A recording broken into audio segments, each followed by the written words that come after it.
Okey, Assalamualaikum warahmatullahi wabarakatuh.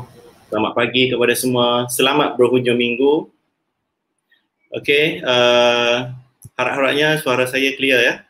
Okey, kita bersiaran langsung ya. Sekarang saya berada di Tumpat, Kelantan. Kita akan bersama dengan seorang tokoh yang tidak asing lagi dalam Malaysia ya. Okey, saya dedahkan sedikit tentang biodata beliau. Beliau merupakan anak kelahiran Kedah, Alor, memulakan pengajian awalnya di Sekolah Rendah Sungai Korok yang juga sekarang dikenali sebagai Sekolah Jalan Pegawai. Kemudian melanjutkan pelajaran ke Maktab Mahmud.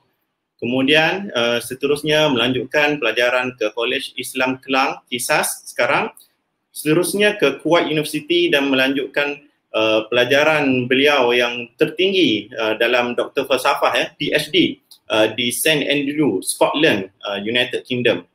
Okey, sekarang beliau memegang jawatan sebagai pengerusi penasihat syariah Bank Negara Malaysia, BNM, Pemodalan Nasional Berhad PNB dan juga pengerusi UIA, juga memiliki syarikat yang bertaraf antarabangsa iaitu Amani Advisor yang beribu pejabat di 4 buah ibu kota negara iaitu di Dubai, Casablanca, Almaty dan juga Kuala Lumpur. Jadi itulah dia orang yang kita nanti-nantikan pada hari ini. Saya menjemput Datuk Dr. Daud Bakar.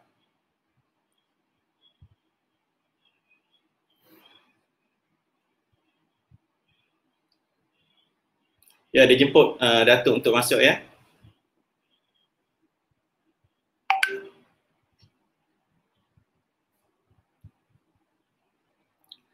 Okey, baik. Nampaknya Datuk belum menemui kita pada pagi ini. Tidak mengapa, saya terangkan seberingkas ya berkenaan dengan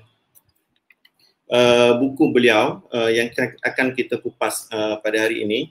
Seperti yang kita tahu ya, Datuk Daud Bakar memang nama yang tidak asing di Malaysia. Saya secara personalnya suka membaca kisah-kisah orang-orang yang power ni. Sebab apa? Daripada kisah hidup dia, kita akan dapat mengutip banyak mutiara-mutiara kata dan juga banyak pengalaman-pengalaman yang manis dan juga kesusahan-kesusahan hidup orang-orang yang hebat ni akan memberikan inspirasi kepada kita. Jadi daripada situlah saya membaca kisah-kisah orang yang hebat ni supaya saya sendiri dapat mengambil inspirasi daripada mereka.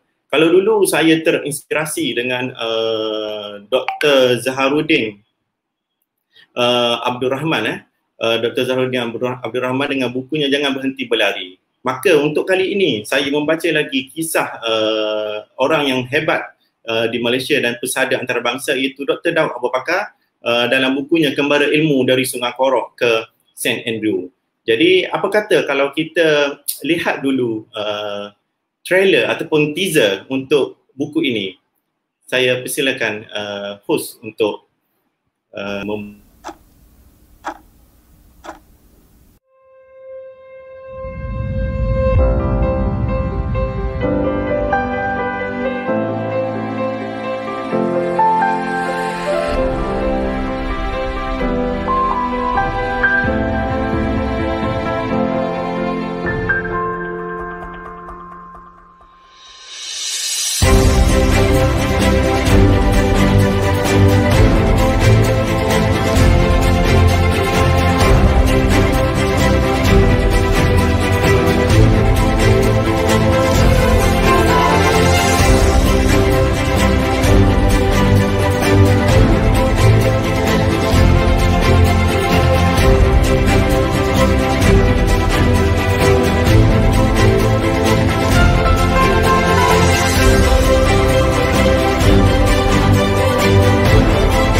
Okey, begitu mantap sekali video montaj daripada pihak produksi.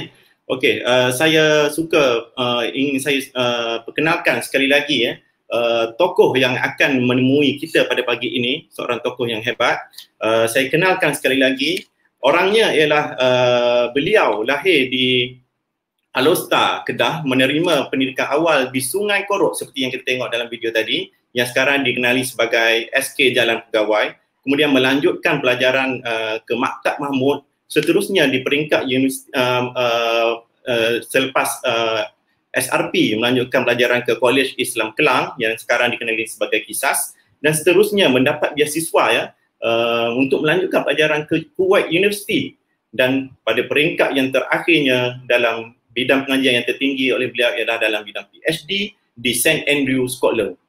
Okey, sekarang beliau memegang jawatan sebagai pengurusi penasihat syariah Bank Negara Malaysia, Pemodalan Nasional Berhad PNB, dan juga pengurusi UIA. Beliau memiliki syarikat yang tersendiri yang diberi nama Amani Advisor yang mempunyai cawangan dan ibu pejabat di 5 buah ibu kota negara, iaitu Casablanca, Dubai, Almaty dan juga KL. Maka beliau lah orang yang akan menemui kita pada pagi ini, iaitu saya perkenalkan Datuk Dr. Daud Bakar. Terima kasih. Waalaikumsalam warahmatullahi wabarakatuh. Terima kasih di atas jemputan pada pagi Sabtu ini. Alhamdulillah nampak ceria, semangatnya. Ya, apa khabar Datuk? Sihat ya? Alhamdulillah.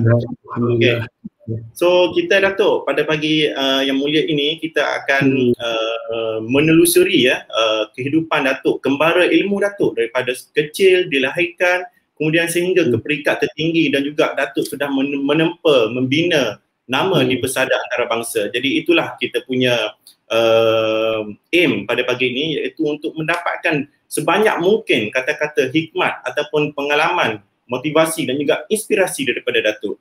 Jadi sebelum daripada itu, buku yang berada di belakang saya itu ialah Kembara Ilmu dari Sungai Korok ke St Andrew. Saya sangat terkejut Datuk bila saya baca buku tu. Datuk kata Datuk dapat siapkan buku tu dalam masa 14 hari sahaja. Satu tempoh masa sangat singkat untuk menyiapkan sebuah buku. Saya nak tulis satu di FB pun mengambil masa 1 hari lebih Datuk. Tapi Datuk dapat siapkan sebuah buku dalam masa 14 hari. Jadi dia sebenarnya begini, dia sebab kita bukan tulis buku akademik, kita tulis buku pengalaman kita, kehidupan kita, jatuh bangun kita dan sebagainya. Tak perlu kepada kajian, tak perlu kepada research. Dia hanya perlu kepada satu daya imajinasi yang tinggi dan juga ekspresi bahasa yang kemas supaya dapat dijahit antara pengalaman kita yang lama itu daripada kanak-kanak, apa yang dapat saya kutip dan ingat, dan juga bahasa yang diungkapkan untuk menyatakan apa yang telah berlaku di masa yang lepas, dan juga mungkin sedikit emosi dari segi perasaan. Jadi buku ini bukan buku yang macam buku-buku akademik, bukan rujukan, kajian.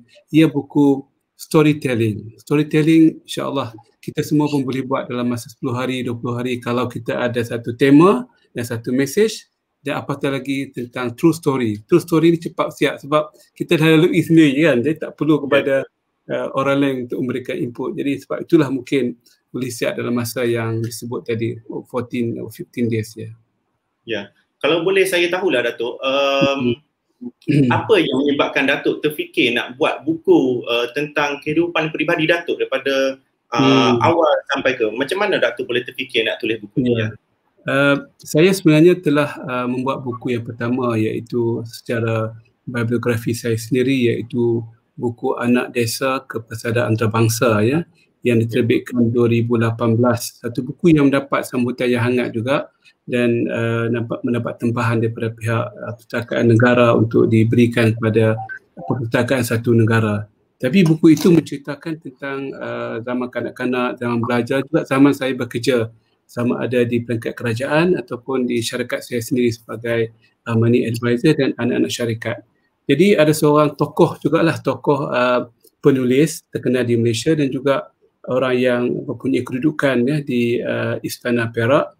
Dalam perjumpaan saya dengan Kebaduli Yang Maha Mulia Sultan Nazrin, sebelum kami berjumpa dengan Sultan, dia kata kepada saya, Datuk, kenapa tidak buat satu buku khas untuk fasa pendidikan. Sebab anak-anak muda kita memerlukan satu buku yang lebih fokus kepada belajar daripada kanak-kanak sampailah peringkat yang paling tinggi. Jadi saya rasa it's a good idea dan saya terus balik dan terus saya tulis buku tu dalam masa beberapa hari. Sebab saya rasa idea tu tepat sebab yang buku yang anak desa tu mencangkupi satu yang lebih luas dan besar.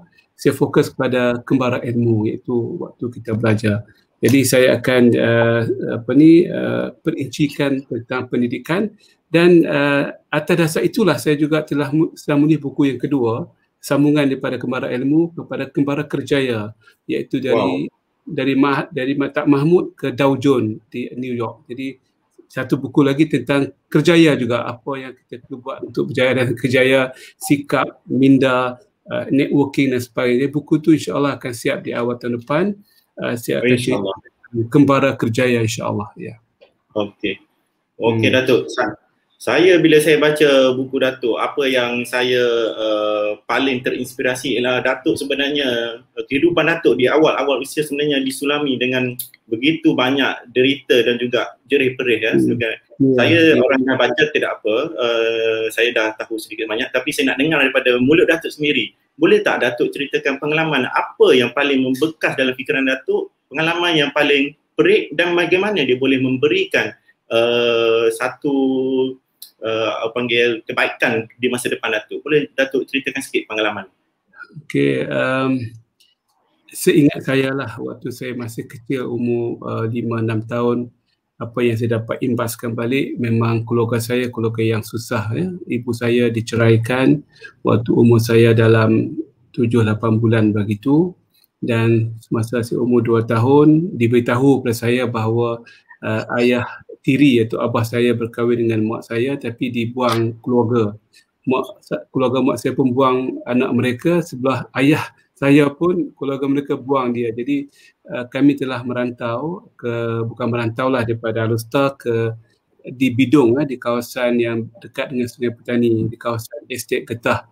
Jadi menyewa rumah mungkin RM5 sebulan dan mak saya bekerja membasuh kain, menggosok kain, memasak untuk beli kendara, menjaga orang tua, perlukan perhatian untuk upah dalam RM2-3 sebulan, dan ayah saya bekerja sebagai pengutik kayu api dan saya bersama beliau dalam kutipan kayu api di tengah-tengah ladang getah, dan kadang-kadang dengar suara harimau daripada jauh dan balik semula ke rumah. Itulah kehidupan yang saya ingat yang susah, tapi saya dan hati saya bertanya kepada mak dan ayah saya atau abah saya, bila nak belajar ni, bila nak pergi sekolah? Dia pun tak jawab. Tunggu saya masanya umur 6 tahun, kami pulang semula ke Alustar, sewa rumah di sana, dan ayah saya dapat kerja di kantin sekolah dengan gaji dalam RM10 ke RM20 sebulan, dan saya telah mendaftar di sekolah. Jadi bila saya masuk sekolah itu, saya dah lupa dah tentang kemiskinan. Saya tak fikir dah tentang isu tak cukup makan, tak cukup rezeki, sebab fokus saya nak belajar sepenuhnya. Jadi daripada minda yang tertekan bila masuk dalam hari pertama bilik darjah itu, rasa seronok sangat. Rasa macam tengok buku, belik buku, dapat buku. In fact hari pertama menarik, pertama tu dapat buku teks buku-buku dulu percuma, buku bahasa sejarah, bahasa Malaysia, matematik, adalah 5-6 buku sebagai buku asas. Dapat dalam pukul 10 pagi, 9.30, pukul 11 saya dah balik rumah dah. Balik sendiri, jalan kaki. First time saya seberang jalan dengan sendiri sebab seronok sangat nak dapat buku. Saya balik rumah saya, ayah saya pergi cari waktu tamat yang belajar pukul 1 kurang lebih. Saya tak ada hilang. Terkejut habis orang. Sebab saya rasa seronok nak balik rumah, nak tunjuk pada mak bahawa saya dapat buku baru, dan saya terus baca. Balik rumah tak buang baju, saya masih ingat lagi, saya baca apa yang saya boleh baca. Sebab mak saya ajar dulu sebelum pergi sekolah tentang bacaan, walaupun dia pun buta huruf juga, tapi kenalah nak baca sikit-sikit kan. Jadi itu pengalaman yang menjadikan saya rasa sekolah ini satu tempat yang paling saya suka. Nak bangun pagi, nak pergi sekolah sehingga lupa saya ni orang miskin. Itu yang menarik ya. Satu semangat yang membara untuk menuntut ilmu buatkan kita lupa diri kita bahawa kita sebenarnya daripada orang yang susah. Okey, satu benda yang baguslah. Datuk. Okey, cuma apabila saya baca lagi buku Datuk, Datuk ada ceritakan bahawa dalam hidup kita ni, kita sebagai manusia, pelajar ataupun itu, kita akan ada satu fasa dalam kehidupan kita sebagai Datuk katakan tipping point. Berdasarkan buku Maxwell. Okey, kalau Datuk sendiri, apakah tipping point Datuk ataupun turning point Datuk yang Datuk ingat sendirilah? Mungkin bila saya masuk ke Maktab Mahmud lah, sekolah menengah kan, memang saya tak nak masuk. Saya belajar cemerlang di sekolah rendah, pelajar terbaik dan mendapat top 5, top 3 all the way, dan darjah 6 nombor 1 lah all the way, dah dapat piala yang tinggi kan, besar, atau seronok sangat satu kampung kita jajar dapat piala besar ni. Tapi itu bukan lagi tipping point. Tipping point bila mana saya memberontak melawan kehendak ibu dan ayah saya. Bukan nak saya masuk sekolah Arab, Maktab Mahmud, tapi saya nak ke maktab rendah, maktab tentera, maktab dan juga maktab rendah Saimara, dan juga semua gagal sebab saya gagal dari segi emosional punya test, dia panggil aptitude test, dan juga paling kurang sekolah arus perdana, sekolah STAR, sekolah menengah, sekolah Cengai, sekolah menengah Kolej Sultan Abdul Hamid, Darul Star dan sebagainya. Sebab saya pelajar cemerlang. Kenapa nak pergi sekolah Arab yang pada pandangan saya yang memang terkebelakang, yang tidak ada harapan masa hadapan. Jadi hari pertama saya masuk pembarisan di Maktab Mahmud dengan pakaian serba putih dengan bersongkok hitam yang merupakan pakaian yang dicaci oleh masyarakat masa itu. Mereka katakan ini pakaian najis cicak, putih campur hitam. Jadi jalan di sekolah tu, budak-budak sekolah yang arus perdana mengatakan ni tek cicak datang. Jadi memang terasa kami ni tidak dihargai. Tapi itu bukan lagi tipping point bila pembarisan berontak dengan ayah dan mak, hantar sekolah yang tidak ada kualiti dan tidak masa depan. Bila masuk ke kelas, dalam 10 minit yang pertama ustaz masuk mengajar tentang bahasa Arab. Apakah perkataan-perkataan yang akan diajar, yang basic seperti meja, maktabun, sekolah, madrasatun. Dengan disebut perkataan tu dengan bahasa yang cantik, makhrajnya yang sedap, itu tipping point. Dia macam berubah pemikiran saya, mengatakan, wow, saya menjadi pelajar antarabangsa hari ini.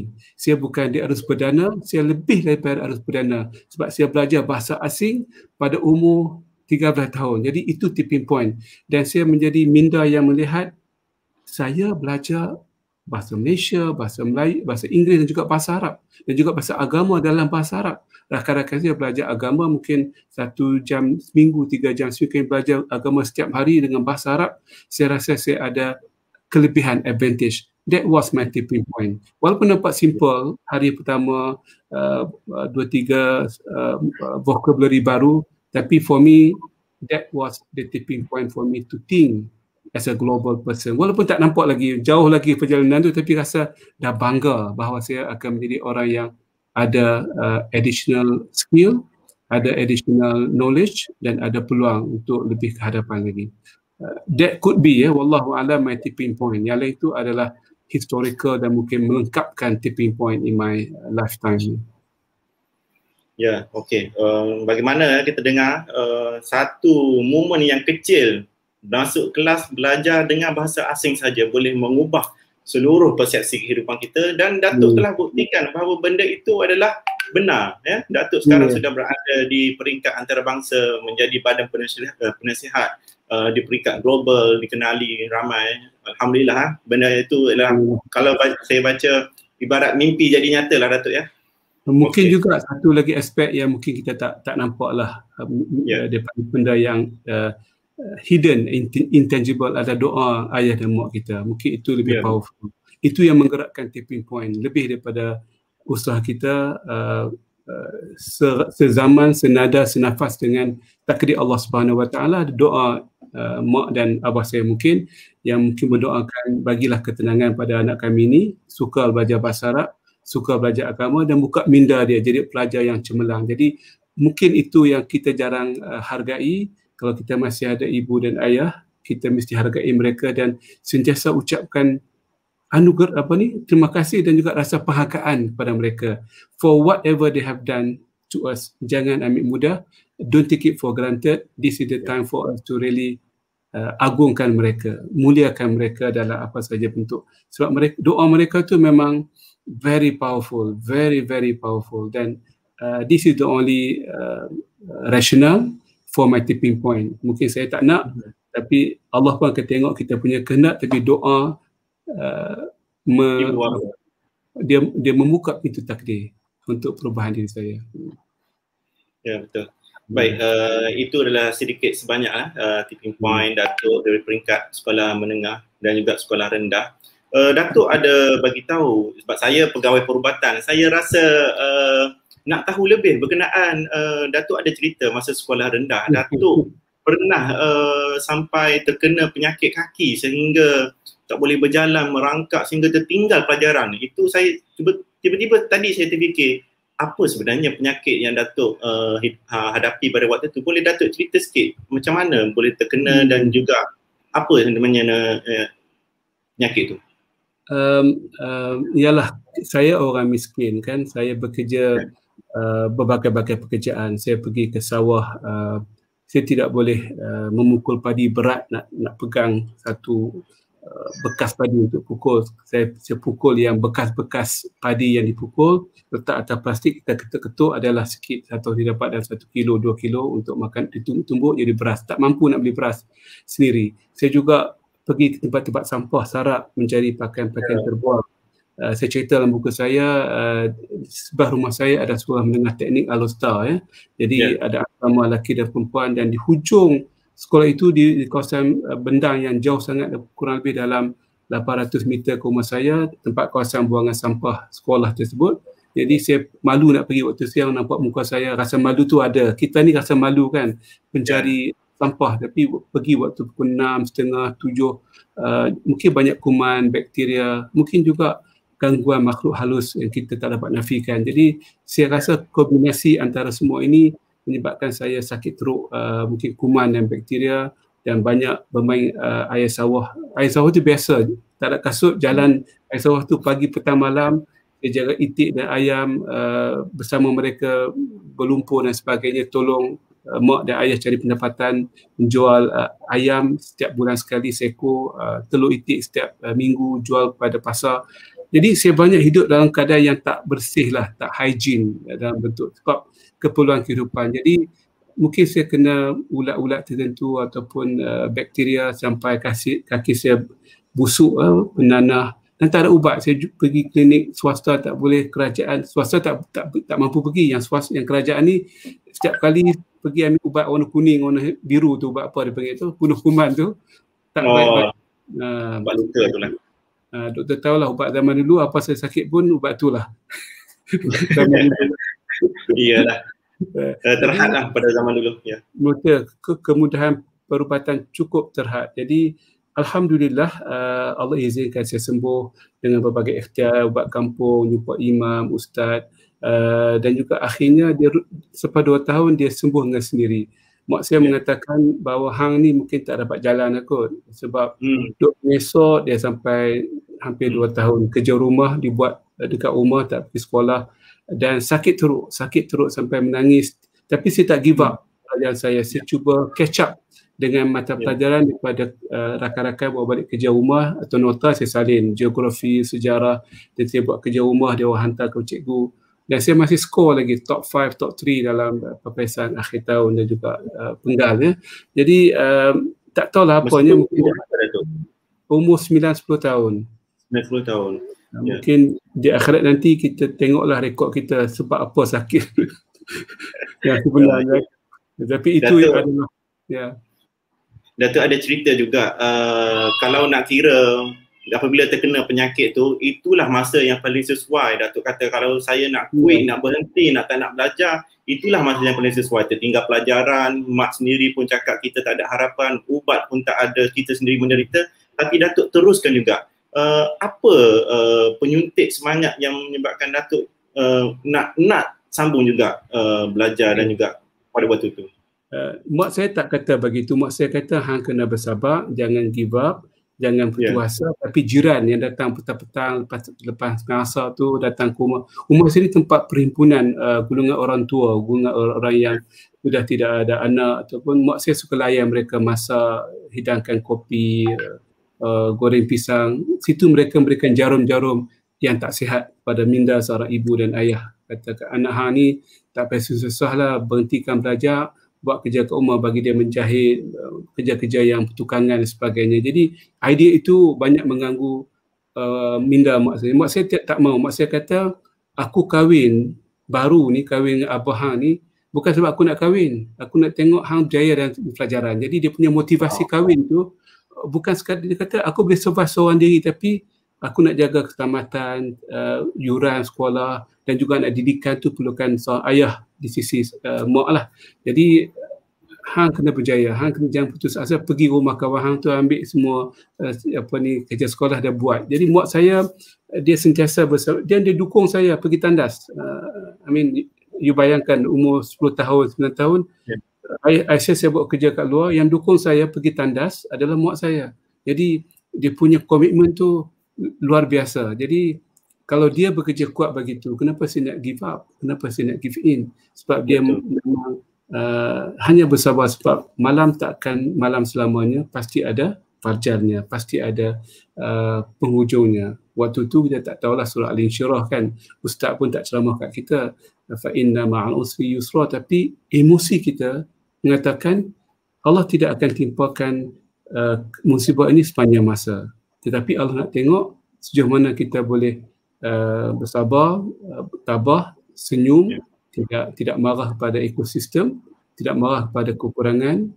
Dalam buku saya sebut kemiskinan bukan alasan. Kita tak berikan alasan dan demi alasan, kita cuba dan cuba. Alhamdulillah, peperiksaan penggal saya masih maintain lagi. Tak pergi sekolah kan, tapi pergi peperiksaan dapat lagi top 3 atau top 5 waktu darjah 3, darjah 4. Jadi itu juga mungkin tipping point juga dari segi kesabaran dan juga pengharapan pada Allah Subhanahu Wa Taala, dan juga ibu. Dalam hidup kita cari orang yang boleh menjadi inspiring partner. Dan ibu saya adalah inspiring mom dan juga inspiring partner kepada saya. Yalah, Datuk cerita ditinggalkan semasa umur 11 bulan lagi ya. Tinggal seorang dengan ibu, dan ibu Datuk seorang yang cekal lah, bekerja, dan juga Datuk sendiri pernah cerita pengalaman yang saya rasa bila saya baca tu paling membekas di hati saya ialah bila Datuk cerita Datuk terpaksa repair rumah, atap pipa yang bocor dengan pergi mencari tayar-tayar basikal di kedai basikal dan juga tempat pembuangan sampah, dan ikat dengan dawai tayar basikal tersebut nak tutup bumbung tu supaya tak bocor. Itu saya rasa Datuk, bila saya baca sampai situ pun saya rasa Datuk one day will be a somebody, dan memang betul lah. Alhamdulillah sampai sekarang. Okey, Datuk, kalau kita telusuri lebih sedikit ke peringkat sekolah menengah, iaitu Maktab Mahmud dan juga Kolej Islam. Okey, ada tak pengalaman menarik ataupun sesuatu yang membekas juga di ingatan Datuk untuk kongsikan kepada orang ramai di peringkat sekolah menengah, Datuk? Jadi Maktab Mahmud saya memang minat belajar, tapi saya tergelincir juga disebabkan keadaan kawan dan masyarakat. Kawasan saya adalah Simpang Kuala, kawasan hitam ya. Kawasan hitam maknanya kawasan merah lah dalam bentuk bahasa vaksin bahasa epidemik hari ini. Ramai sangat penagih dadah. Setiap rumah mesti ada mangsa penagih dadah, termasuk keluarga saya juga, abang saya. Jadi di kawasan Simpang Kuala itu memang suasana merokok, suasana pontin sekolah, suasana orang tak nak pergi belajar, dan juga penagih dadah itu biasa. Dalam sepanjang jalan daripada rumah saya ke sekolah tu akan nampak orang duduk sebelah pokok, dalam kelang, kedai-kedai untuk jadi panggil hisap pit dalam bahasa Kedah lah. Hisap pit tu adalah bahasa utara tentang dadah ataupun yang putih tu. Jadi saya juga terikut-ikut dengan kawan saya dari segi budaya hidup, banyak mubah masa di tembok-tembok jalan, waktu malam keluar sembang-sembang, dan pernah disebat dan dirotak di ibu saya beberapa kali sehingga saya insah bahawa saya kena lebih fokus. Tapi pertukaran saya itu agak lambat sikit di penghujung jalan, jadi saya punya pencapaian SRP atau PMR sekarang tak begitu baik. Cukup makan sahaja. Dan saya masih reflect hari ini, itu kelemahan saya. Saya semangat belajar tapi lemah jiwa dengan environment, dengan ekosistem. Saya tunduk pada ekosistem. Saya buang masa banyak.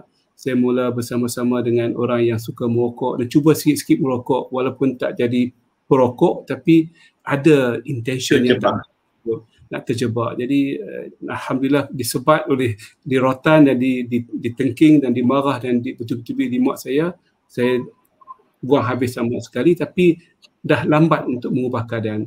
Jadi bila pergi ke Sam Kelang dengan segala kesusahan, dengan ketidakcukupan wang, dengan minda yang baru, saya telah melakukan minda baru daripada hari pertama lagi. Bila masuk ke Sam Kelang, saya tidak lagi fokus. Even sukan yang saya suka pun saya tak tepi. Saya tak nak main sukan. Saya pandai takraw, saya pandai beberapa acara lain yang menggunakan tangan, tapi saya tak nak membahayakan pendidikan saya.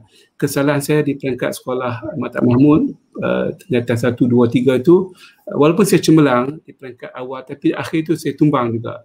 Tak cemerlang, tak paling terbaik. Mungkin yang 20 ke atas, yang tingkatan 1 top 2 di Mata Mahmud, tapi akhir tu saya dah jadi macam hilang fokus dalam kehidupan.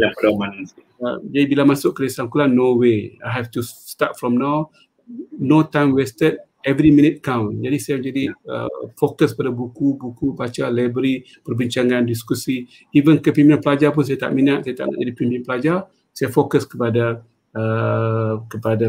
akademik. Alhamdulillah. Jadi dalam peringkat SPM saya mungkin top 3 kot dalam konteks SPM, dan selepas itu barulah saya bersukan, baru saya ambil kepimpinan pelajar dan sebagainya. Jadi itulah mungkin saya ni saya punya problem, takut. Sampai sekarang saya masih nervous dan fear. I have a very strong feeling of fear. Anything I do, I would like to do, walaupun dah biasa buat, takut dan nervous. Itu baik sebenarnya. Bila kita takut dan nervous, kita lebih bersedia, kita lebih berjaga-jaga. Jangan jadi orang yang sentiasa confident dan overconfident. Don't ever overestimate yourself. Never and ever. So nasihat saya pada adik-adik, anak-anak dan rakan-rakan, kita kena sentiasa rasa takut, rasa gerun dalam kehidupan kita di dunia, apatah lagi di akhirat. Tak pasti sembahyang kita terima oleh Allah, ibadat kita tu baik sempurna. Kita sentiasa rasa gerun dan mengharapkan kepada Allah Subhanahu Wa Taala. Jadi pengalaman Mata Mahmud saya bawa ke Sam Kelang, jadi saya tidak patah balik ke belakang, dia saya teruskan. Ada sikit kesalahan di Sam Kelang waktu tingkatan 6 rendah, saya telah memperbodohkan diri saya. Bila ada ujian kelayakan bahasa Inggeris, saya sengaja menggagalkan diri saya sebab tak nak belajar bahasa Inggeris. Dapat kelas yang paling tercorok sekali, ada 7 atau 8 kelas, saya kelas 7 atau 8, sedangkan kualiti saya mungkin kelas 2 atau 3 dari segi kemampuan bahasa Inggeris. Itu juga sikap bodoh saya. Mungkin dalam kehidupan ini kita ada perjalanan kita panjang, ya, ada sikap baik, ada juga kebodohan, sifat kekanak-kanakan, sifat yang tak matang, dan saya juga ada pengalaman yang sedemikian. Pengalaman adalah guru yang paling hebat dalam hidup kita. Okey, itulah sedikit pengalaman Datuk di peringkat sekolah menengah dan juga di Kolej Islam Kisah. Selepas pada itu Datuk melanjutkan pelajaran, mendapat beasiswa ke Universiti Kuwait, Universiti Kuwait. Di sana Datuk boleh ceritakan apa yang dilakukan di Kuwait dan apa yang pengalaman lah yang ada di sini, yang ada Datuk dapat di Kuwait. Alhamdulillah, Allah mudahkan saya ke Tanah Arab, dan bukan sekadar Tanah Arab, sebuah bumi yang paling maju pada masa itu. Dari segi pendidikan, Kuwait lebih ahead daripada Mesir, Jordan, Saudi dan UAE pada masa tersebut, ya. Dari segi kualiti universiti, para pensyarah dan juga prasarananya hebat. Dan mungkin universiti yang pertama yang di Tanah Arab yang menggunakan sistem semester, iaitu berdasarkan bukan tahun, dia ada semester dan ada kelas yang berbentuk kecil dalam kuliah, 15 orang, 20 orang dan sebagainya. Jadi fokus belajar tu lebih intim. Kalau kita di Malaysia dululah, dalam zaman saya dulu, kalau satu dewan kuliah tu 300 orang, 100 orang, dia panggil lecture, teater dan juga perpisahan akhir tahun saya, bukan semester. Yang American system ni baru dibuat ke Malaysia mungkin dalam pertengahan 80-an. Sebelum tu semuanya British atau English system. Sampai sekarang di UK itulah bentuk kuliah yang diberi, bukannya berbentuk sistem yang kecil. Mereka tukar pada semester sistem dan sebagainya. Jadi yang berada dalam 15 orang pelajar Arab, mungkin saya seorang pelajar Asia, mungkin seorang daripada Afrika, itu saja orang foreigner. Jadi saya kena survive dalam environment tersebut. Tetapi kehebatan Mata Mahmud dan kehebatan Kuliah Islam Kelang adalah bahasa Arabnya. Bahasa Arab kami di Mata Mahmud dan juga Kuliah Islam Kelang mungkin lebih baik daripada pengajian bahasa Arab di Tanah Arab. Dari segi tata bahasa, nahu dan dipanggil grammar, syntax dan morfologi itu, I think we are ahead of many Arab student even in the Arab country. Jadi dalam kelas tu kami, saya rakan-rakan daripada Afrika pun, dia orang bagus juga, cuma dia orang lebih fasih bercakap, lebih lancar daripada pelajar Malaysia, tapi kami lebih cekap dari segi nahu. Bab nahu ni memang kami boleh lawan lah, boleh kalahkan orang Arab. Saya ingat waktu kelas pertama itu bidang Ulumul Quran, the Science of the Quran. Jadi tentang ayat dalam surah Al-Baqarah, fad'u lana rabbaka yukhrij lana mimma tunbitul ard. Jadi Allah telah matikan barih dua ayat itu, fad'u lana rabbaka yukhrij, ada sukun, ada matikanlah. Jadi pencerah tanya Dr. Al-Farhad, seorang alim tafsir daripada Palestin, mengatakan hampa cuba i'rab balik, apa kenapa dimatikan, kenapa tak fathah ha ke, hi ke, hu ke, kenapa disukunkan, dimatikan? Satu kelas tak boleh jawab. Saya angkat tangan dan keadaan agak hesitation.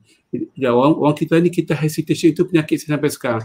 Kita pandai, kita boleh, tapi kita teragak-agak. Itu penyakit yang saya masih ada lagi sampai sekarang, teragak-agak. Tahu, boleh buat tapi tak yakin. Jadi saya angkat tangan, separuh turun. Saya kata dia sukun sebab dia jawabul amr, dia jawab kepada suruhan. Bila Allah kata wahai Musa, doalah kepada Allah, pasti Allah akan jawab doa kamu dengan memberikan tumbuh-tumbuhan, bawang dan sebagainya, dan ayat tersebut. Jadi dia pencerah terkejut. Dia kata hari ini ilmu bahasa Arab telah berpindah daripada Tanah Arab ke Malaysia.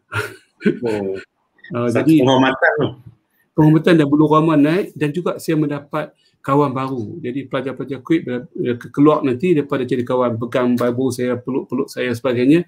That is the moment saya jadi orang yang ada kawan dalam masyarakat Arab. Dan true enough, dalam first semester, second semester saya score DINDIS, mungkin top 5 dekat universiti kuliah tersebut. Sampailah saya tamat belajar. Di tahun akhir saya agak turun sikit CGPA, bukan lagi di DINDIS. Ada 8 semester, saya dapat kekalkan 6 semester DINDIS. The last 2 saya turun. Kenapa? Kerana saya mula bekerja di waktu petang, kerja separuh masa dan banyak tanggungjawab di kerja sampai malam, 10 malam. Jadi fokus saya pada pelajaran agak kurang, jadi saya turun sikit. Tapi tak apa, saya kena trade off. Hidup ni kena trade off. Tidak boleh kita nak cemerlang semua perkara. Dan saya mula belajar ilmu untuk kita give and take. Kalau kita perlu buat benda yang baru, yang memberikan impak yang luar biasa, kita kena kurangkan yang tak penting sangat, seperti pendidikan. Saya dapat kekalkan jidan, saya dapat kekalkan saya yang cemerlang keseluruhannya, tapi dindi saya drop the last 2 semester. Dan ramai tanya apa berlaku kat hang ni, atau what happened to you? Saya kata saya dah berkahwin di Malaysia, saya perlukan duit tambahan untuk belanja isteri di kampung dan juga keluarga saya. Keluarga isteri saya juga sikit sebanyak. Jadi saya terpaksa bekerja separuh masa, dan itu ialah menghilangkan sikit fokus. Tapi saya tak pernah regret. I learn a lot dalam 1 semester, 2 semester ni, yang mana kekuatan bahasa Arab saya, Baihaqi, bukan di classroom, tapi tempat bekerja. Sebab saya dilantik sebagai penganalisis bahasa Al-Quran. Kita kena detailkan untuk jadikan cartridge, zaman dulu panggil cartridge, masuk dalam komputer, keluar Quran dianalisakan secara yang begitu. Itu produk kami yang pertama di dunia, syarikat As-Sakhar. Jadi saya belajar bahasa Arab mungkin 100 times better dan di bangku-bangku persekolahan sepanjang saya belajar di Mata Mahmud, Islam Kelang, juga di Universiti Kuwait, sebab kami diberikan peluang untuk menjadi penganalisa bahasa. Jadi setiap bahasa Quran itu dianalisa secara nahunya, secara grammar, morfologi dan juga sintaks. Jadi itulah ilmu yang saya dapat, yang mungkin tak ramai pelajar yang belajar Tanah Arab ada pengalaman bekerja, kena marah, kena tengking, biasalah tu. Juga pengalaman ilmu yang lebih mencabar. Ya. Jadi I never regretted, walaupun kurang sikit daripada saya daripada excellent jadi jidan, tapi itulah rezeki saya mungkin dalam konteks pengajian di Kuwait. Alright. Oh, itulah betul lah orang kata Datuk pengalaman di luar kelas itu lebih berharga dan lebih mengajar kita daripada pembelajaran di dalam kelas. Berlaku kepada Datuk dan saya rasa berlaku kepada kita semua juga. InsyaAllah. Datuk, kita ambil komen soalan daripada komen, boleh ke Datuk? Boleh, silakan. Okey. Ada satu komen daripada Ahmad Fakhurazi Yahya. Soalannya, apa nasihat Datuk untuk generasi muda untuk mengukir nama dan menyumbang ke peringkat antarabangsa dalam dunia hari ini yang semakin kompetitif? Okey, apa komen Datuk? Okey, terima kasih di atas soalan yang melambangkan hasrat di hati. Itu yang penting pertamanya, iaitu berani untuk bermimpi, berani untuk bercita-cita. Ramai orang hari ini tak berani even to dream. Jadi yang pertamanya kena bermimpi selalu. Saya seorang pemimpi. Daripada kanak-kanak lagi saya suka khayal. Saya jalan waktu sekolah, balik pergi sekolah pun khayal, balik pun khayal, waktu makan pun khayal. Betul, saya banyak berkhayal. Ini satu benda yang baik dalam masyarakat. Tetapi bila British datang ke Malaysia, dia cuba bunuhkan semangat kita berangan-angan. Dibawa cerita Mak Junin, angan-angan Mak Junin. Sedangkan di barat, buku-buku mereka pada peringkat kecil lagi, it's dream. Melahir budaya mimpi di kalangan anak-anak muda mereka, supaya mimpi jadi pencipta angkasa lepas, roket, senjata, kereta. Mereka dilatih, malah diberikan galakan, what do you like to be one day? Bahasa tu bahasa dream.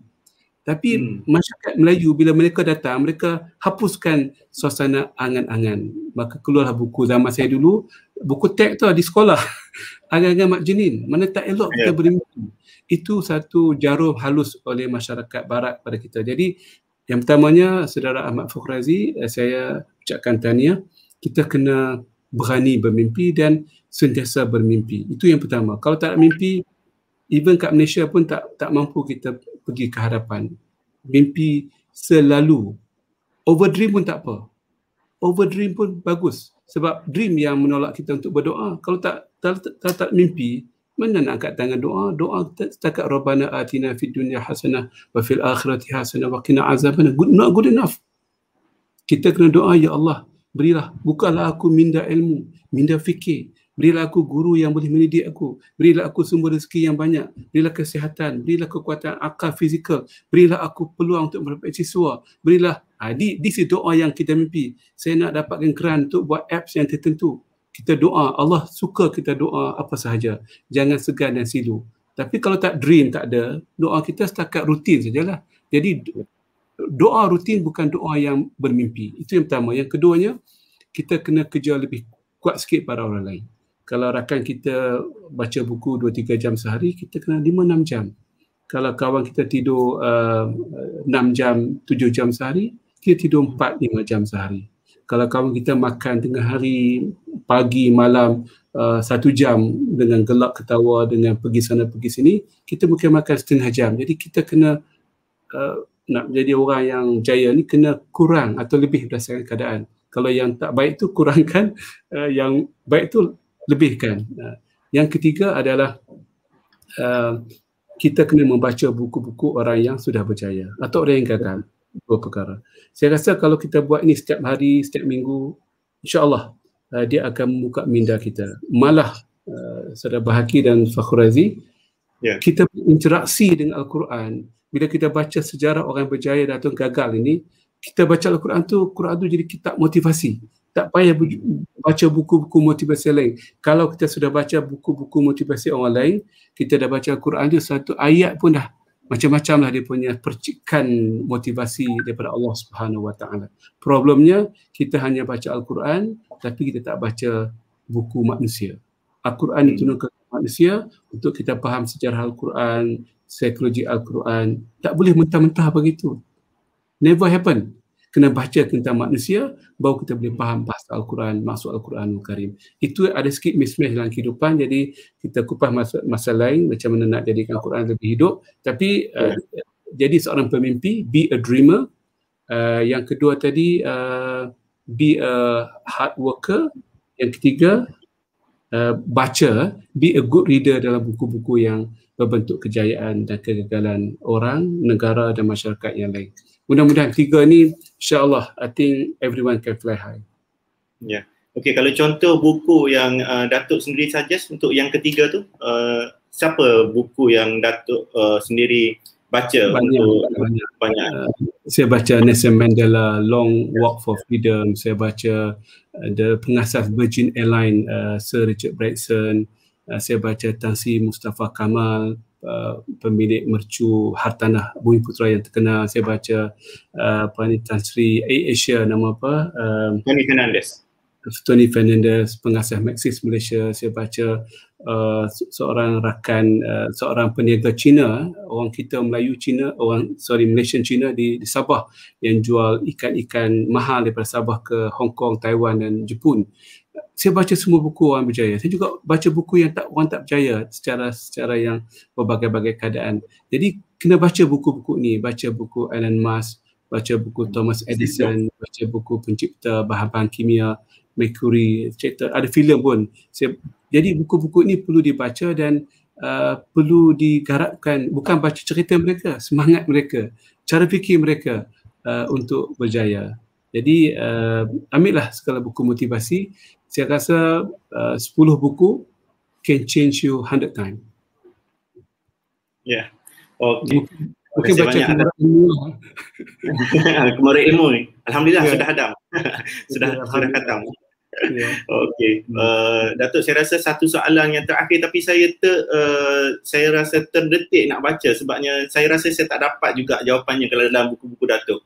Soalan dia okey, daripada Muhammad Zur ya. Apakah rutin harian Datuk? Maksudnya Datuk bangun pukul berapa, apa yang Datuk buat waktu pagi, amalan apa yang Datuk buat sampailah Datuk tidur. Boleh ceritakan seberingkas sebabnya benda ni saya rasa boleh kita tiru. Okey, ramai orang bertanya soalan ini tapi saya tak nak menjawab. Saya nak orang menanti-nanti sebab saya akan tulis buku-buku yang berbentuk ke arah itu. Jawapan ringkas saya, Muhammad Zur dia banyak tanya saya 2-3 kali, saya ignore ya. Saya tak jawab dalam social media ke dalam apa saja forum. Bagi saya, jangan ada rutin kehidupan. Itu pembunuh kejayaan. Jangan, orang kita kena rutin, kena buat ni pukul apa, jangan. Itu akan membawa kejemuan, akan membawa kepada kurangnya produktiviti kita. Kita buat berdasarkan keperluan zaman dan masa dan keadaan. Itu yang agama kita. Agama kita bukan bertempat. Agama kita hanya masa sembahyang saja. Yang lain tu fleksibel. Memerlukan kematangan kita dan kebijaksanaan menguruskan masa berdasarkan keperluan of the hour. Seorang pemandu bas sekolah misalnya, dia sembahyang subuh 2 rakaat, terus dia naik bas, bawa bas untuk cari rezeki waktu pagi. Itu dia punya ibadah dia punya fokus dia untuk menyampaikan anak-anak kita ke sekolah sebelum pukul 7 pagi. Itu dia punya tanggungjawab. Kita juga rutin kita jangan fix. Kalau fix kita jadi orang, agama kita agama berutin. Agama Islam tidak pernah berutin. Tidak pernah punya jadual yang tertentu. Melainkan haji, puasa, sembahyang. Yang lain itu perjuangan berterusan. Al-Quran berterusan, membaca berterusan, beriadah berterusan, bersilaturahim berterusan. Jadi sebab itu saya tak jawab lagi, saya nak tengok pemikiran masyarakat dulu. Mereka banyak tanya saya, apa rutin Dr. Daud? Saya tak jawab. Bagi mereka melihat sendiri dan cuba memahami bahawa jangan adakan minda rutin dalam kehidupan ini. Adakan minda keperluan berdasarkan zaman. Saya sebut agama kita ni, Baihaqi, menuntut dua perkara, iaitu keberanian dan kebijaksanaan zaman. Kalau kita faham konsep ini, insya-Allah kita akan pandai menggunakan. Waktu kita makan, waktu kita berfikir. Waktu kita membawa kereta, memandu kereta, itu kita berzikir dan bertilawah. Memanglah kita baca buku-buku ulama dulu, dia ada rutin dia begini. Saya tidak ada rutin. Bagi saya, rutin satu perkara yang saya tidak pernah ada dalam kehidupan ini. Alhamdulillah, saya suka dengan tidak ada rutin. Saya boleh exercise tengah malam, waktu pagi, saya boleh baca buku anytime, saya boleh buat ini anytime, dan lebih fleksibel dan lebih berproduktif mungkin daripada minda yang bukan salah, yang ada keterikatan dengan masa, tempat dan sebagainya. Itu pakaian. Saya tidak percaya pada pakaian itu sebagai rutin. Yang penting substan dalam kehidupan ini. Wallahu a'lam. Okey, kalau boleh saya simpulkan apa yang Datuk nak cakap ni, kita jangan ada rutin tapi kita buat sebaik mungkin. Orang Kedah kata pulun, Datuk Pulun dan juga kena tempat dan masanya. Ya, okey. InsyaAllah. Terima kasih atas jawapan Datuk. InsyaAllah saya rasa kita pun, masa pun sudah mencemburui kita sebab Datuk pun ada program lagi selepas ini Sebelum dengan kita, bersama dengan kita pun Datuk sudah ada program. Selepas ini pun Datuk ada program bersama dengan Maib dan juga Sidang Media. InsyaAllah saya pun tidak mahu mengambil masa Datuk. Datuk mempunyai masa yang sangat terhad. Bersama dengan kita pada hari ini pun sudah satu keistimewaan yang besar buat kami di Momen Buku untuk penguat Datuk. Terima kasih. Okay.